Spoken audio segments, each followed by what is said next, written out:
These books right here, Amy, belong to you. Talk to me about this. Sure. These books, actually the first one was written originally as a birthday present for my twin sister. I wrote this when I was 17 years old. Went through a lot of changes since then, but way back then. Oh, yes. 17, yes.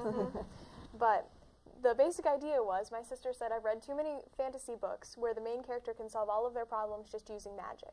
They get poisoned and they happen to have this magical rock that can cure poison. And she said, I want to see a book where the characters actually have to work to overcome their difficulties. So I said, all right, I can start with that. So I said, we're going to have some teenage characters and they're going to go on this quest for the king. Okay, how am I going to make this hard? Main character is crippled. That's hard enough. None of them get along and they have to work as a team. That helps too. And then a bunch of people are trying to kill them and they don't know why. So sometimes I would put them into situations that even I didn't know how they were going to get out of it. And it was just a lot of fun and a great process. So. Those are two of how many that you are going to be writing?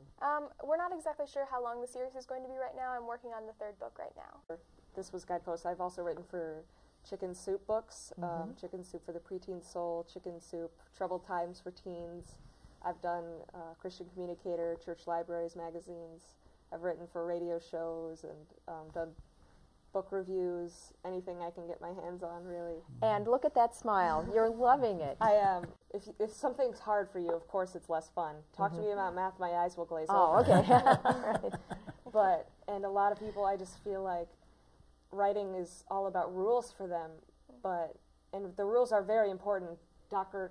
Hensley will hurt me if I say otherwise. It's true. We know. But sometimes you have to get past the rules. It is an art form, and so you have to incorporate the two.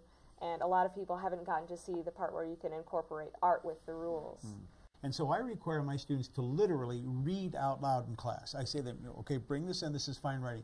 But let me hear it. Let's hear the rhythm. And then they get feedback from the other authors. They're in the class and they'll say, I liked your lead, but you lost me a little bit on that transition. Or that was pretty exciting. Or your descriptive passage was great. Or this over here was a little foggy. And they realize that's good to read it out loud, because not only do you hear it in your head, but you hear it literally in your ear. But others will give you feedback on it. And as I've said before in other programs I've been on with you, everybody needs an editor.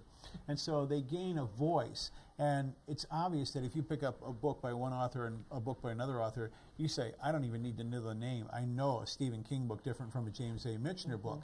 Well, that's my students. They have a voice of their own, and it's part of my job to help them discover it. And that's the artistic part.